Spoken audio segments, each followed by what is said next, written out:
नमस्कार मंडळी. तर आज असं माझं रायगडच्या कॅम्पचं 6वं दिवस. तर उद्या पोरांची होती ड्रिल, त्याच्यामुळे ड्रिलची प्रॅक्टिस करत होते. काही जण आपलं युनिफॉर्म प्रेस करून ठेवत होते, इस्त्री कडक लागता. त्याच्यानंतर फरसाण वगैरे खालो, मजा मस्ती केलं. आणि त्याच्यानंतर आमच्याबरोबर एक छोटं पोरगं होतो, तो पण आमच्यासोबत होतो. रात्री झोपलो. नंतर सकाळी 4 वाजता येईल चहा पिलो. आणि त्याच्यानंतर आपलं सकाळचं रुटीन चालू झालं. आणि मग ह्यो बघा, ह्यो असा परिसर सगळं, सकाळचं वातावरण पण बघा एकदम हिरवागार. तर कल्चरलवाल्यांचं डान्सची प्रॅक्टिस चालू होती. RDC वाले रेडी होत होते त्यांच्या ड्रिलसाठी. कल्चरलवाले आपला गाणं वगैरे सगळं गात होते. त्याच्यानंतर ड्रिलची ट्रेनिंग वगैरे झाली.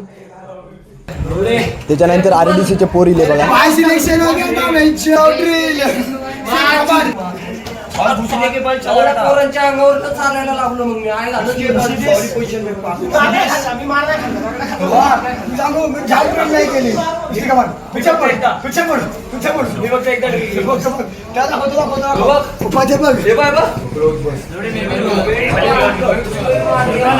तर सगळ्यांची मनोगत ऐकलो आणि व्हिडिओ इथे